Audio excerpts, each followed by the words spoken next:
Good morning. I will now call to order the January 13th meeting of the Committee of the Whole.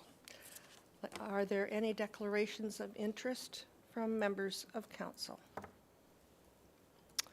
Seeing none, I will move to the Land Acknowledgement Statement. The Town of East Gwillimbury recognizes and acknowledges the lands originally used and occupied by the First Peoples of the Williams Treaty First Nations and other Indigenous people.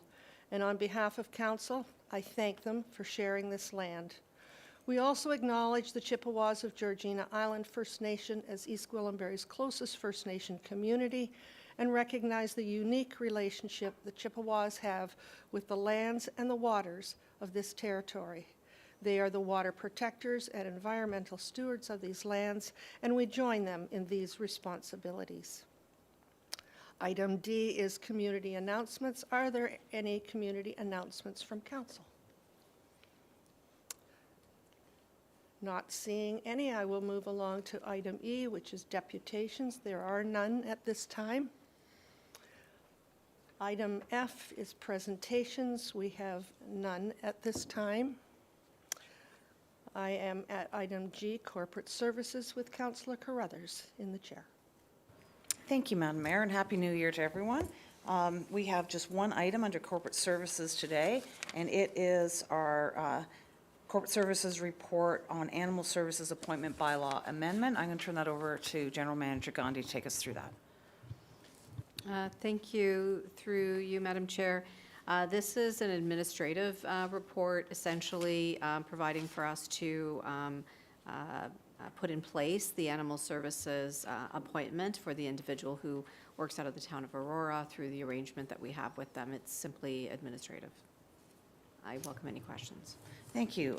The motions before us are to receive the report, to enact the appointment bylaw amendments, and to have that ratified at Council later today. Can I have someone move that? Councillor Crone, are there any questions on this? Councillor Crone. Thank you, Madam Chair, and through you to Ms. Gandy. Just so I'm clear, we still have the ongoing contract with the town of Aurora for these services, and this is merely housekeeping where we're adding new names to the file, if I've got that correct.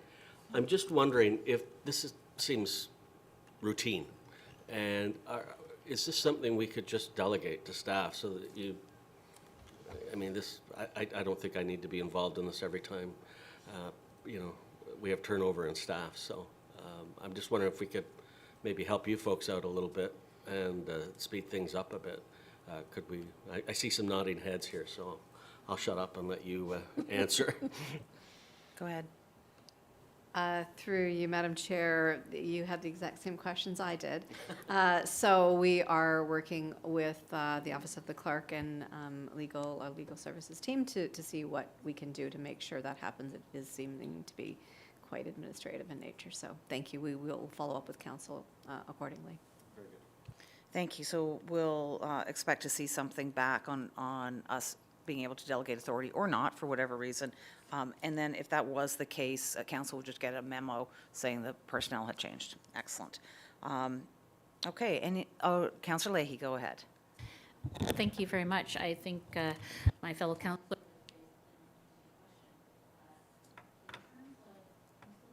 Your mic's off. Showing that it's on. There we go.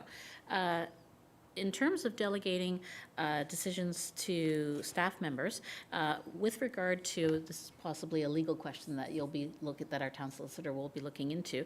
Although it is administrative, anytime a bylaw is amended, it's my understanding that it's the job of the council to shape policy and work on amending bylaws. So I'm wondering if, although it should only take 2 minutes and we have a very light agenda today, I think regardless of the weight of the agenda, I think it's important to have the opportunity to discuss amendments to bylaws at council.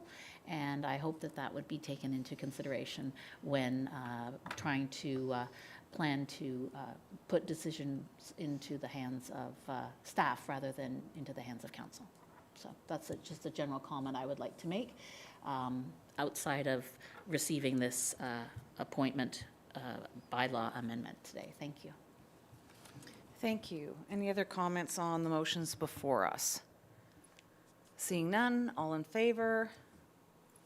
And that's carried. And that is all that we have today. So I will pass the chair back to you, Madam Mayor. Thank you very much. We are at item H.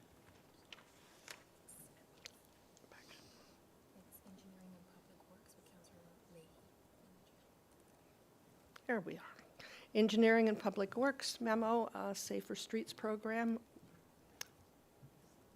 with Councillor Lahey in the chair.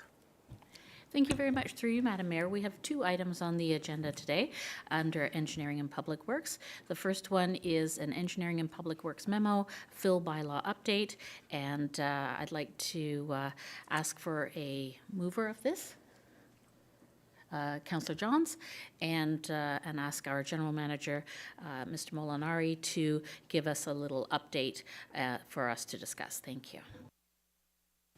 Thank you. And through you, Madam Chair, this is an information memo that's been provided to Council. Really, it's just about providing an update following our PIC, and it's just for information in terms of providing an update to Council and some next steps. So we're looking to bring the bylaw back in early 2026 for approval. So there's no approvals happening today. This is just for Council's information. And happy to answer any questions. Thank you very much. And I'd like to open it up to the rest of committee. Is there anyone who has any questions they'd like to share? Yes, Councillor Carruthers. Yes. Thank you. Thank you for this update, and thank you, Councillor Roy-DiClemente, for moving this onto our agenda. I know the answers are provided on the town website, but since we have people in the audience who are very interested in this, and probably people watching at home as well, I'm wondering if you can answer just very concisely, the 2 questions that we're getting the most, which is, what is wet fill, and why do we need to be updating our bylaw? Thank you. Certainly, through you, Madam Chair. Wet fill is essentially dry fill that has water in it. So it's the same dirt, it's just wet. And to simplify, I don't know that you can be any more simplistic about it than that. And why do we want it in our bylaw? Because if we are not going to manage it, then it's not being managed out in the community. And we've had instances where fill has been dumped on sites in an unregulated way, which isn't good for the environment and it isn't good for our community. So regulating it has a lot of advantages. It ensures that the regulations from the Ministry of the Environment are taken into account and that material is being managed in a way that is responsible and safe for the community. So what I'm gathering is that we're already experiencing this, and this bylaw is going to help put some restrictions in place to keep the community safe. Is that correct? And through you, Madam Chair, yes. Whenever there's an operation that doesn't have regulations around it, then there really isn't there's no regulations. So there's no management of that operation. So by having some regulations in place through the Ministry of the Environment, we're able to ensure that material is being dealt with with best management practices in mind, and being managed in a way that is environmentally responsible. Thank you. And one last question, if I might. The community has been asking for certain assessments in advance of the change to this bylaw. Can you help me understand how those assessments, whatever the results of those assessments, would impact this bylaw? Because I think the bylaw is all about the restrictions, and I'm not sure that, I'm just trying to figure out how those 2 things coincide. Certainly, through you, Madam Chair. So it's very difficult to do an assessment when you don't have a site. So you need a site in order to figure out what the traffic impacts are going to be and what the issues with that particular site are going to be. And otherwise you'd have a generic study that was usable for every site, and that's just not how we operate. There's a site there, it has certain nuances, and so those studies are done specific to those sites. So the framework that we're proposing through the bylaw is to say, yes, we want to regulate fill and wet fill, and provide the framework around how we would do that, ensure that we have proper testing, proper fill management plans, et cetera, that will look at what operation the operator wants to do and tailor it to each of those sites.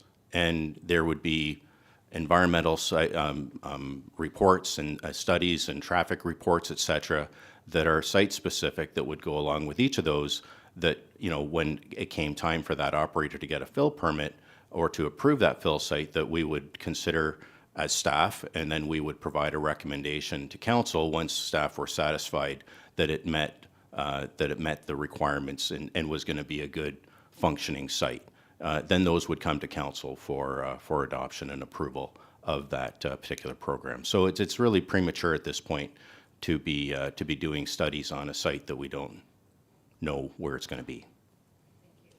Thank you. And so those studies would be publicly available because you said they have to come to council for approval, correct? Absolutely, yes. Thank you very much. Are there any other questions? Yes, Councillor Crone. Thank you, Madam Chair. Through you to Mr. Molinari. I appreciate you bringing this report forward. I will concede, you know, the more I researched into this topic, there were a few areas of concern that I stumbled across. One of them was, I know that a large source of liquid fill is from vac trucks. And we see a lot of them on our roads and streets today, assisting with the laying of fiber optic cable that's going to help broadband in the rural parts of this town, which is a good thing. But vac trucks also will go into sewers and other yucky places and pull stuff. My understanding from your report is that we will not take any wet fill derived from sewers. Is that correct? Through you, Madam Chair, that's correct. So the material that we'd be accepting is the same as what we are accepting for dry fill. So we're not accepting liquid sewage or any of those types of items. What we're accepting is an excavation that's been used with a hydrovac truck. Frankly, we use that all the time. Hydro uses it all the time for installing their poles. We use it when you don't want to open up a large excavation and you want to get down and excavate to get to a valve, or, you know, identify where our utilities are, et cetera. There's a whole myriad of issues that the town uses this for, and that material is not contaminated material. It's good material, and so it's just the vac truck is just an efficient way of excavating. So that material is treated just like it would be if it was dry material, and it's taken to our site, and the site only accepts material that meets the standard. So if there's some sort of material that's been excavated that has a contaminant in it, at the fill site, which would typically happen, is that material would be tested. It's separated, and it would be tested, and once it has the all clear, then it would be acceptable to move that and put it into the pit. So there's very little risk associated with wet fill in the way that the town's proposing to use it and to manage it. Okay, thank you, Mr. Molinari. Through you, Madam Chair. Back to Mr. Molinari. So I appreciate the answer. As a lot of municipalities like us, we're catching up to try and get in line with the provincial guidelines. Where's wet fill today going? Who's accepting that? Through you, Madam Chair, there's a couple different processes. So the MECP, the Ministry of Environment, can regulate a site through a site plan. There's one in EG where that's happening now. And those particular sites, the town is not managing or having any say. There's no ability for us to impose truck routes or have environmental reports completed. It's entirely managed under the jurisdiction of the Ministry of Environment. So that's the first classification. The second one is through a site alteration site that has wet fill accommodated for it in its bylaw, and we don't have that right now. So the town doesn't have any fill sites where we accept wet fill.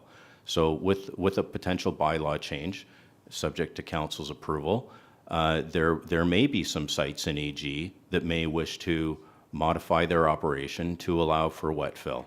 And we would go through a process to ensure that they build the correct facilities that allow for safe use of that and testing and protocol through their fill management plan to allow that to happen safely and efficiently. Through you, Madam Chair, there's actually a third option. That's the illegal dumping that we have, but we don't want to talk about that. I guess my last question is, if we were to adopt this bylaw and we were to work with a site that wants to accept wet fill, would the wet fill itself be put directly into the pit, or is there a process to extract the water or test? I would presume test for any contaminants. What would that process look like, Mr. Mominer? Thank you. Through you, Madam Chair. So really, we're kind of speculating what the operator would come in and what their process might be. So you could have an operator that came in and used a centrifuge to separate the water from the fill, and then test the fill, and then put it in the pit. That's kind of what happens at a facility that's in EG now that's being operated under the MECP. The other option is, there would likely be some sort of there could be a concrete bay that the trucks would come in. You'd have multiple trucks that would dump into that concrete bay area, contained, and then you would have, once that reaches a certain level, you would come in, mix it, test it, and if all is well, then that material could then be put into the main pit. If the tests come back that it's not adequate, then that entire concrete basin would need to be emptied and taken to a facility that accepts material that's not suitable for the pit. So, no material would be put into the pit without being tested. So there is some good rigor around that, and from some certainty from the public's perspective that you're not dumping material that's going to contaminate the environment or the water table. There's enough checks and balances in place in that process to ensure that the public safety is being looked after. Okay. Thank you, Madam Chair. I would struggle if we were accepting wet fill directly into the pit, or even after inspection accepting wet fill into the pit, just from what I've been researching. But we'll cross that bridge when we get to it. Thank you, Madam Chair. I'm done. Are there any other questions? Yes, Councillor Roy-DiClemente. Thank you, Madam Chair. I prefer to refer to wet fill as simply mud. That's how I look at it. The challenge is that we have, as technology and equipment evolves, so too should our regulatory frameworks. And when we first passed the bylaw, we've had a couple of iterations of this bylaw. As provincial regulations have changed, we used to have no fill bylaw whatsoever, and that was also challenging. So the way I look at it is we have the bylaw, you have your operating guidelines, and then you have the issuance of a permit. And at this point, we have, I believe, 2, maybe 3 permits that are in operation. And we also have a business, an actually very, very large and successful business that is operating vac trucks, and through their site plan are able to manage wet fill. And I wonder if we've consulted with them to better understand how, because I know they care very much about the environment as well, if we've engaged with them as well to make sure that our bylaw would work for the locations that they are bringing their fill to. I know sometimes they bring it and transfer it at their site. So that would be one sort of comment that I would make. And the other one is, For me, it's not so much, the big challenge with fill in general is the source site. And when you have dump trucks full of fill from a dig site, you have one source site, and you can test that source site before you start moving. But when you have a vac truck, you have a myriad of different source sites. And to Councillor Crone's point, you know, we want to make sure that those source sites are safe before the material is brought across our borders and put into a thing. So for me, I want to be able to understand how we address the data points of having a myriad of source sites rather than one large source site. So those, Madam Chair, those are my 2 comments / questions for Mr. Molinari. Thank you. Through you, Madam Chair. So it's a little more difficult, like when you have a source site for a large operation, you have, there could be hundreds, thousands of trucks worth of material at that site. So you can have someone go in, do some testing and characterize the site and find out what the general parameters are of that site. It's a little more nuanced with a vac truck because you may have 10 small holes that it's excavating. It's not like you're going to go in and test each one of those holes. So the testing for the vac truck material kind of happens at the back end. So the truck goes out, it will excavate in areas where it needs to go. You know, it could be for hydro poles, it could be for a whole myriad of construction items. And then it would come back typically to the fill site, and it would be that material would go into some sort of a basin that was self-contained. In that basin, that material would be mixed, and samples would be taken within that basin to see what the characteristics of that soil is at the time. So, whereas with wet fill, it's happening more at the back end before it goes into the pit, whereas with dry fill, it's happening more at the front end of the operation. So it wouldn't be efficient. It wouldn't be really ideal to be going out and testing each site for an excavation for a back truck operation. So that's why it has it's a slightly different operational plan. In my opinion, you know, there's probably advantages to having it in liquid form because in dry form, it doesn't mix as well with the other dirt. When you have moisture, when it's in water, that water percolates and mixes with everything. So you're talking about parts per million that would be able to be assessed when it's in that basin. So you could argue that, you know, the testing at the back end may actually be better than some of the testing at the front end at a very large characteristic site where, you know, you might take a sample, but 3 feet over there could be something that you didn't catch in the first sample. So that's just the reality of how that would shake out in that particular process. And Councillor Foster, do you have a question for us? You just a couple of comments, I think, more than anything, but I'm wondering if we could put a bit of a sheet here would help our residents better understand the testing and the tracking and the different qualities of soil and just how that works before we would say yes to some of that soil. I don't know how difficult that is to put together, but it might be a good idea. And another comment, I've been made aware of vacuum sealed containers being hauled around what is as bentonite. Now, bentonite, I think, is a very absorbent clay that is used to Councillor dry Foster? out some of that wet fill Councillor Foster, before sorry it to gets loaded interrupt. onto the trucks. Yeah, sorry to interrupt, Councillor Foster. We're having a little bit of trouble hearing you. Your line is breaking up, so we're missing some words in your comments and questions. How do you suggest we proceed, Madam Clerk? Through you, Madam Chair, perhaps Councillor Foster, if you wanted to turn the camera off, it might help with the audio.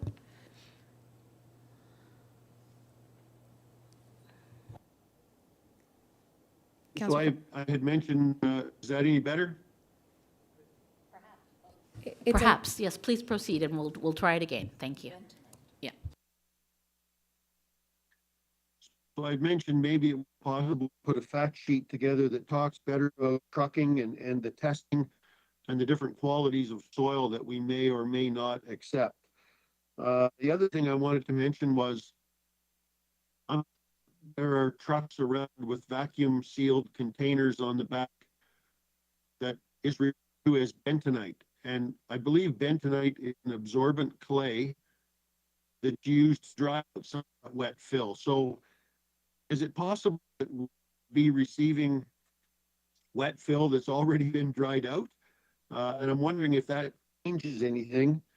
And again, I'd like to try and keep some of the impulse as I possibly can. It's we could be receiving dry fill and then get 3 days rain. Now that dry fill is the same as the wet fill that we're currently having big conversations. I'm just wondering if some of that information could be used to better have our residents understand. Thank you very much, Councillor Foster. Would you be able to address those questions, General Manager Molinari? Certainly, through you, Madam Chair. So bentonite is used for a number of things, including if we're looking in decommissioning wells. Certainly is one area where that is used, and it likely has a number of other uses as well. Whatever soil quality is there, that would be something that would be part of the testing, and as long as the soil meets the testing requirements, it would be acceptable for being used in the pit. So that would all come, like what the material is, it would be dependent on what testing measures were being used. And if it met the standard, then it could be used in the pit. If not, then it would have to go to an alternate facility. So really have to look at that on a case by case, but certainly we can take the feedback we've received at council today.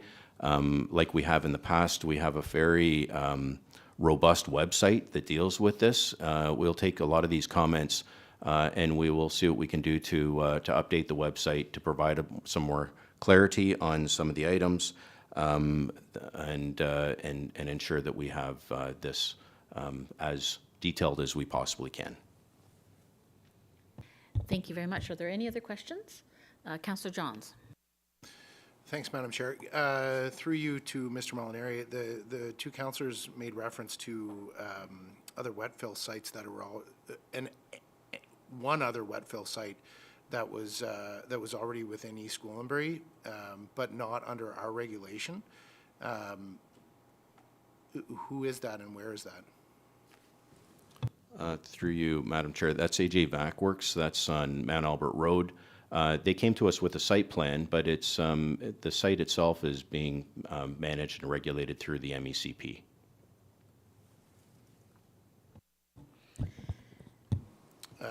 Thank you. Sorry, I've written down a bunch of questions, and every time I attend a PIC or I'm attending a meeting, I am learning new things. So, wet fill, if it is being tested by the Ministry of Environment on the site, is dry fill also tested on the site when it is dumped, or is dry fill only tested at the site in which it is being gathered? How does that work?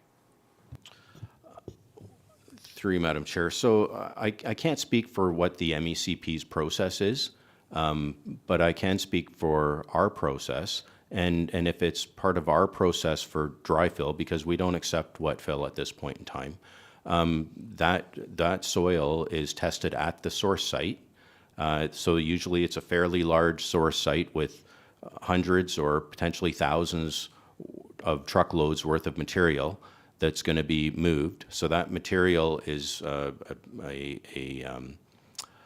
an expert will go and characterize that soil, take a number of soil samples as deemed necessary to properly characterize that soil, and that will determine what the quality of that soil is. And if it's suitable quality for our standards to go into one of the pits that's in EG, then the operator of one of those fill sites would bid on that particular site, and that material would then be brought up to that particular fill site.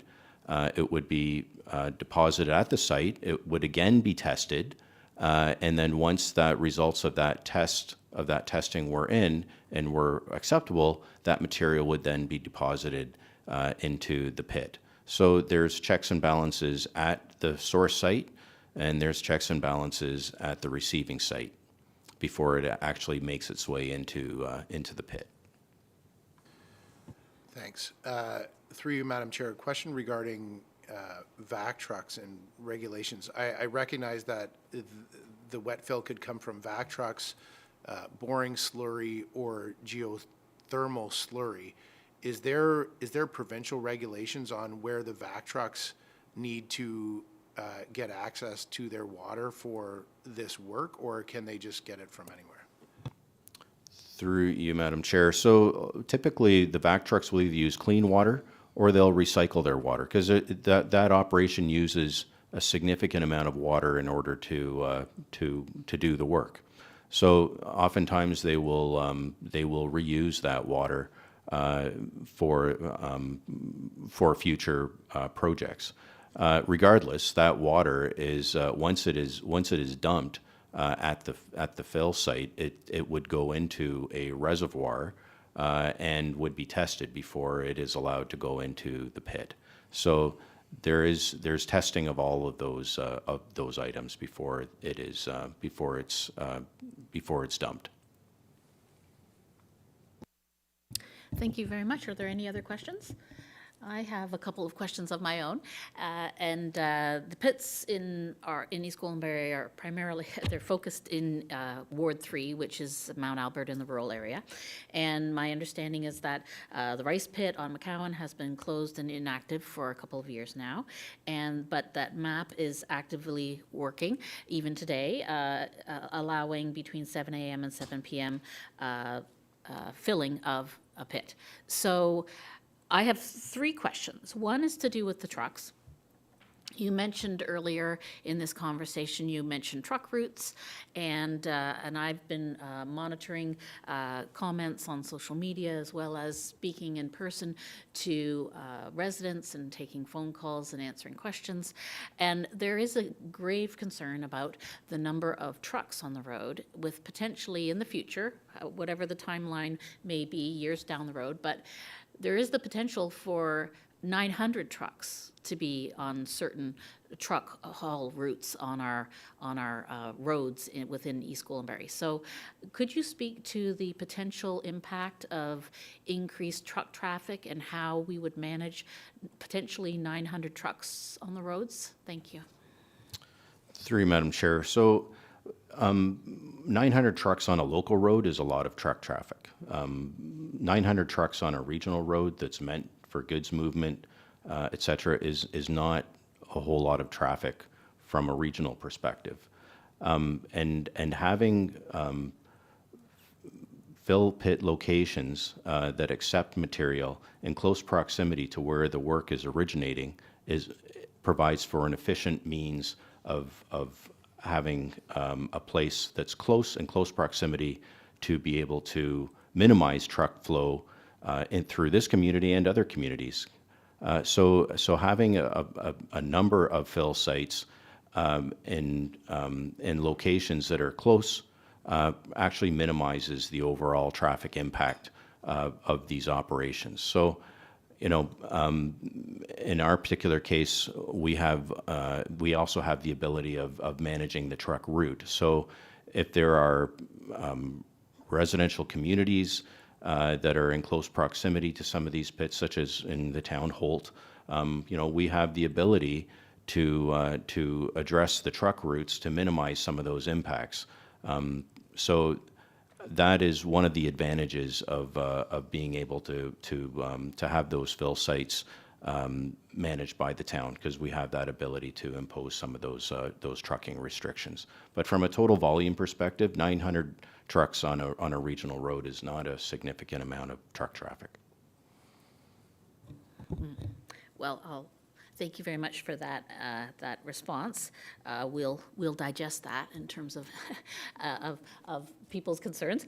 My next question is with regard to water quality. I think that from my understanding from conversations with residents, the bottom line about their concerns regarding wet fill is always the quality of their drinking water, potential risk for the water table being contaminated in some way, and then we have questions about the testing in order to prevent that, and their concern about having more pits or wet fill in our communities. So with regard to the water quality, you've spoken at length about testing, but can you break it down in a very simple way to make it clear with regard to wet fill, whether it's the town or the Ministry of the Environment that is responsible for wet fill testing, and as compared to dry fill?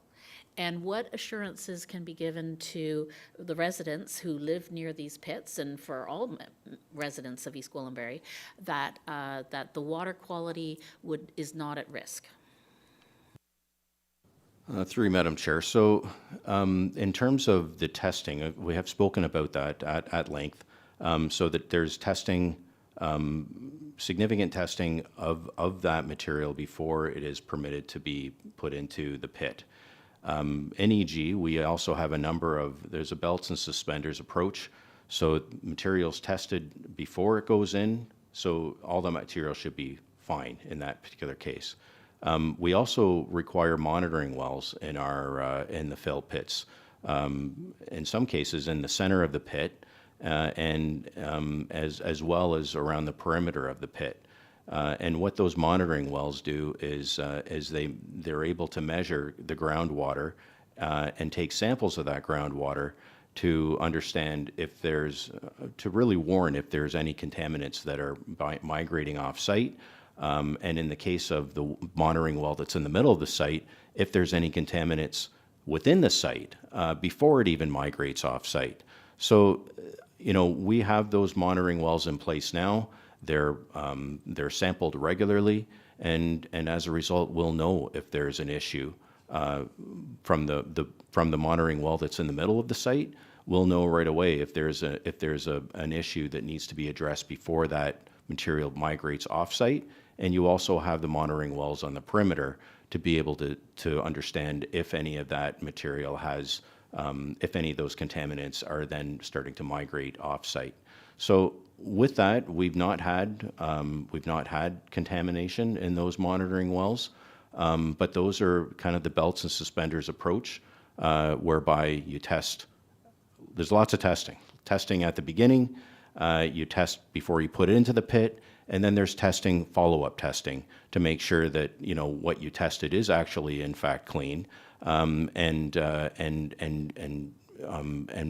testing to ensure that no contaminants are migrating off site. If there are contaminants that are noted or found, there's always the option of pumping those particular areas to be able to remove those contaminants. That's a significant process, but that can be done. So it's not like, nothing can be done once it goes into the pit. There are options available. We've not had to do any of that because we have a very robust testing protocol and very good industry-leading fill management plans that have been approved and that are monitored by experts who deal with this every day. It's town staff manage it, but there are experts in this field that are looking after this on the town's behalf and also on the operator's behalf. So there's this is not an operation that's happening without oversight. There's significant oversight on this particular operation, and it's safe. It's been going on for many years, and even on the wet fill side, we are not new to this game. Those wet fill sites have been operating for many years now, and we're simply adopting a process and a program that's been proven in other communities to be safe and reliable, and our bylaw would simply be allowing that same technology and oversight to be used here. Thank you very much. And you have a follow-up question, Councillor Carruthers? Yes? If everyone else has spoken, I'd like a second. So as I'm listening, more questions are coming up. I often hear geothermal as a source of wet fill, and I think that causes some fear because people think of the antifreeze that's in the geothermal tubes, but that's not what we're talking about, correct? It's the water that's used for drilling out the soil to put in the tubes, and it has nothing to do with the antifreeze that's in the tubes. Is that correct? Through Madam Chair, that is correct. You know, the excavation would be to install the infrastructure.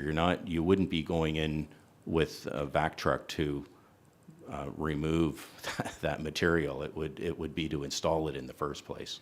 Thank you. Because something like antifreeze would not be allowed in a wet fill site, correct? That is correct. Okay, thank you. And I also wanted to just, you were talking about the monitoring wells. Are the samples, are they publicly available? Through you, Madam Chair, yes. All the test results for these fill sites, there's an annual report that's completed that's provided to the town. That information is available to the public. Yes. Thank you. And does that apply to the MECP site as well? Are those studies available? Those studies would be available through the MECP. We are not managing those sites. Thank you. And one last question. We haven't talked about costs associated with fill. I know we had some questions from the public about in the budgeting process when we talk about what the expenses are for the monitoring and that, and then what we are receiving from the people who are bringing fill to the pits. Can you help me understand how the finances work and how that impacts the taxpayer? Certainly, through you, Madam Chair. So there's a tipping fee that's associated with each of the pits, and the town receives, depending on what the agreement has arrived at, there's a certain amount of money that the town receives per load of material that is brought into each pit. That money is used to fund a staff member who oversees the program for the town at those locations, and also proactively for areas where there's illegal dumping and illegal fill, and for managing the program where there isn't any revenue coming in. So, for instance, a resident wishes to bring fill onto their property to top up for lawn dressing or whatever that may be. There's a bit of a process that would go along with that is not charged. So the larger fill operations kind of carry the overall cost for the larger program in the town. And so it's largely dependent on how much fill is going each year into those sites, which is not in the town's control. So some years there might be more, some years might be less, but overall, we look to have that program be revenue neutral. So we're not looking to make money, we're not looking to lose money, we're just looking to provide a service so that the construction industry can thrive, so that there's reasonable, cost-effective options for the construction industry to offload some material to complete the work they need to do, and same with the town, for us to do our work and have a suitable place for us to dispose our material. So it's a plus and minus from a dollars and cents perspective, but generally over time it is relatively cost neutral.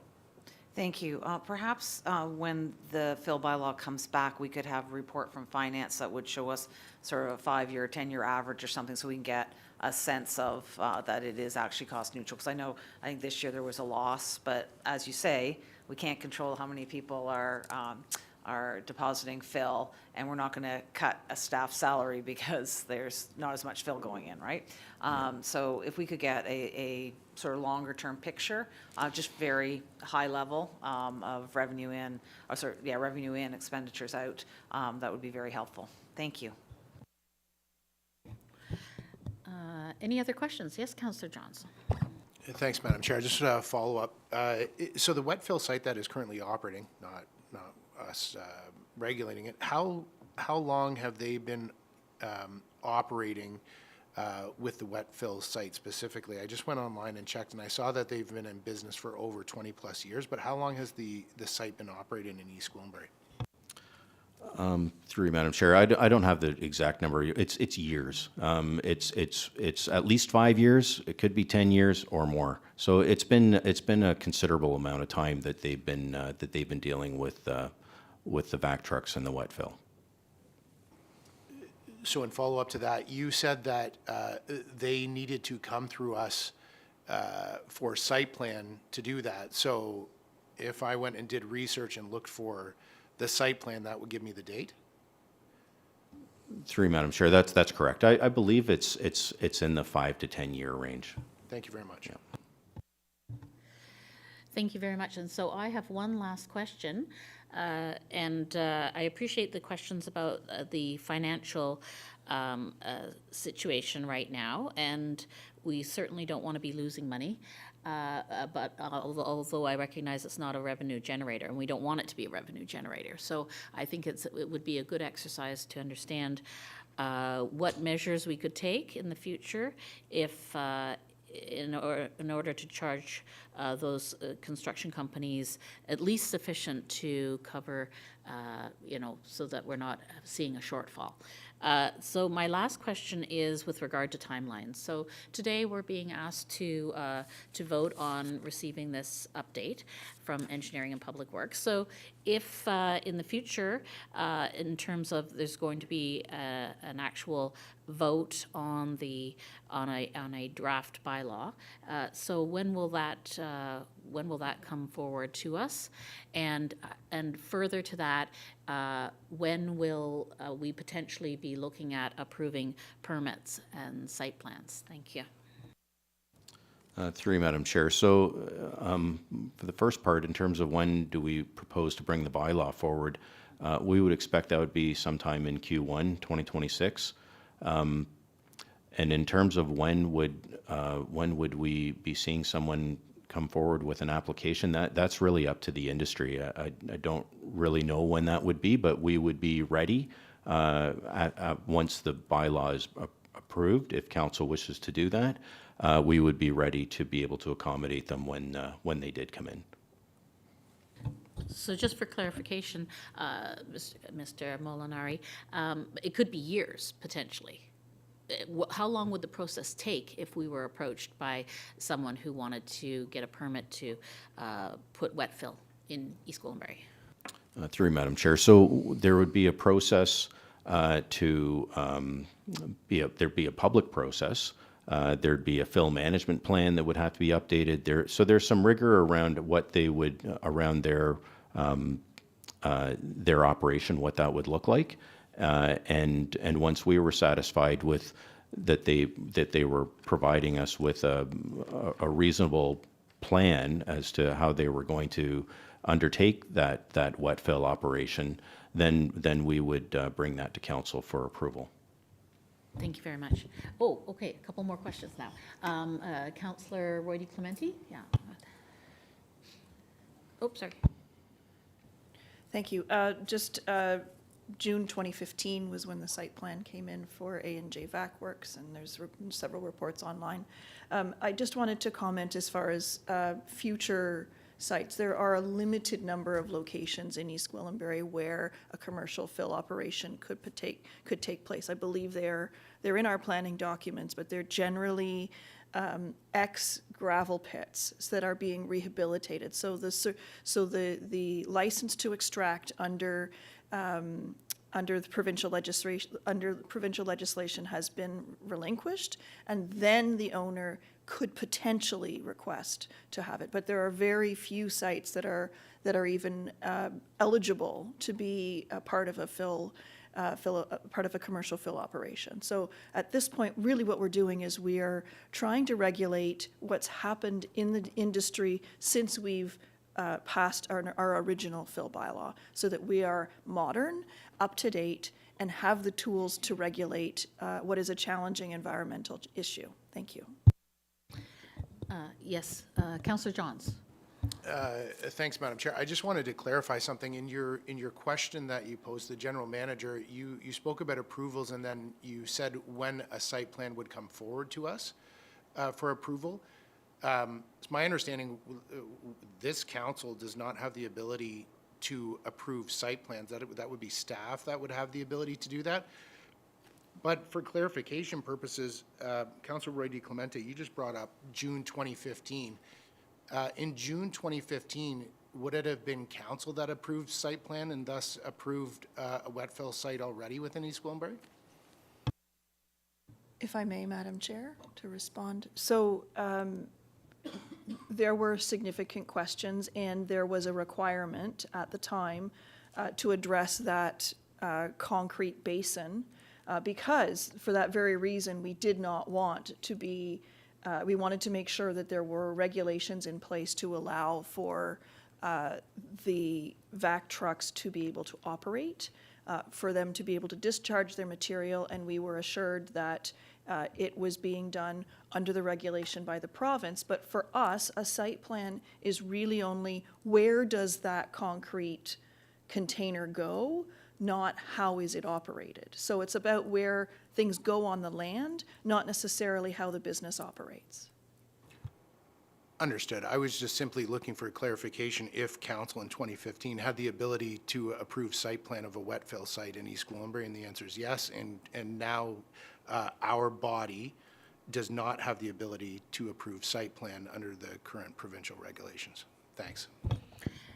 Thank you very much. And so I just wanted to note before we vote on this update that we've had many members, residents join us in the council chambers this morning, and a couple of whom I believe are this afternoon making deputations. So if anyone's interested in this topic, they should tune into the afternoon council meeting as well so that they hear more in terms of residents' concerns and opinions on wet fill. And I just wanted to draw that to your attention, and that there's various resources, and everyone's always welcome to look at the town website where there is a fill bylaw, 16 pages of frequently asked questions with some answers that will also be helpful as a supplement to the discussion we've had this morning.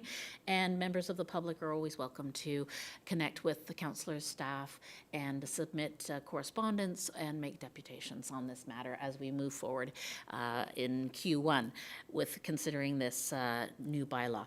And so I'd like to take the vote now. All those in favor of receiving, unless General Manager Molinari has any other comments he'd like to make? Through Madam Chair, nothing further at this time. Thank you. Very good. And Councillor Johns moved this update. So all those in favor? And that is unanimously accepted of the update. And we will look forward to future conversations about this topic. So we'll move on to item number 2 on the agenda today, which is Safer Streets Program. And can I have a mover for this? Councillor Crone. And so, General Manager Molinari, would you like to speak to this Safer Streets Program? Thank you. Through you, Madam Chair. So this is really our annual update. Our memo is pretty self-explanatory. We had a couple of items that we were looking into and piloting in last year. We'll be reporting back on those next year. And really it's just an update on the traffic management plan within the town. Thank you. Are there any questions from members of council? Committee? No? Seeing none, then I'll call the vote on receiving this memo on Safer Streets Program. All those in favor? And that is carried. And so I will pass the chair back to Mayor Hackson. Thank you very much. We are at Development Services, Councillor Roy-DiClemente in the chair, and that is item I. Thank you, Madam Mayor. We have one item on our agenda. It is a memorandum for receipt. May I have a mover for this? Moved by Councillor Crone. Thank you. Ms. Vouvakis, would you like to add anything to this memo? Thank you very much for asking. No, I don't have anything to add. Your microphone isn't on.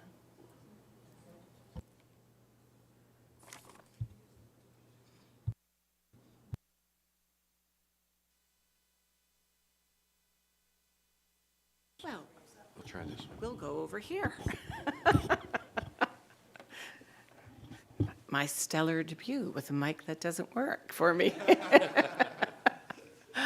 I don't really have much to add other than that the applications were received in November. They're out for circulation. I would say, looking at it at a very high level, these are quite simple and straightforward applications. It's really recognizing the existing use on the site that has occurred and regularizing it. So I hope that we'll be able to expedite and bring this forward quickly for committee and council's approval. Thank you. Any questions? Seeing none, I'll call the vote to receive the memorandum. All those in favor? And that motion carries. Thank you. I was just pausing to see if I could see Councillor Foster's hand, so thank you. That brings us to the end of our prepared agenda. Ms. Vouvakis, did you have anything further to add at this time? No, I don't. Thank you. Thank you. I'll turn the chair back to you, Madam Mayor. Thank you very much. Item J, administration with myself in the chair. There is no information at this time. I will move to Finance Councillor John's chair at this time. Thanks, Madam Mayor. We do not have anything on the prepared agenda, but I will give the venue to our general manager if he does have anything he wishes to bring forward at this time. Through you, Mr. Chair, nothing at this time. Great, thank you very much. Does any members of committee have anything for Mr. Marshall? Councillor Lahey. I would like to ask on behalf of the residents when the town website will reflect all of the finalized budget data so that they can access it.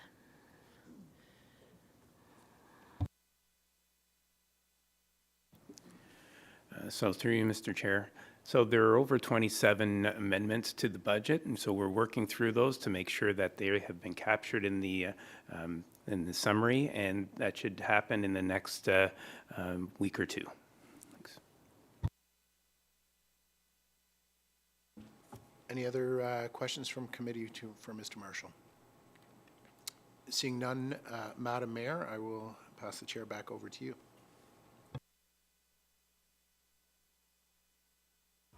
Thank you very much. And I will now turn the chair to Councillor Crone. Thank you, Madam Mayor. We do not have anything on the agenda for today, but I will ask Mr. Carmazin if he has anything he'd like to share with committee. Mr. Carmazin. Thank you. Through you, Mr. Chair, nothing at this time. Thank you. Does anyone from committee have any questions to? Does anyone from committee have any questions for Mr. Carmazin? Seeing none, I will pass the chair back to you, Madam Mayor.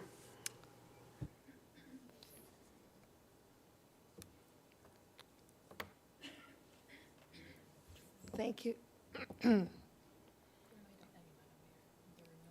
We are at item M, and at this time there are no items. I will move to item N, which is legal and legislative services with myself in the chair. And there are no items at this time. We're at item O, and that's other business, and it would be upcoming council workshop. Go ahead, please. Through you, Madam Mayor, we do have a planned and upcoming confirmed council workshop on January 20th, 2026. Staff have confirmed 2 topics for the day. There are as follows: a zoning bylaw conformity update and a Thinking Green development standards update as the 2 identified topics for the workshop. The questions regarding the workshop? Seeing none, I will move.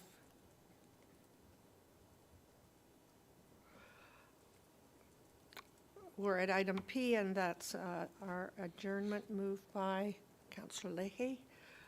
Be it resolved that the meeting of the Committee of the Whole Council adjourn at 11 a.m.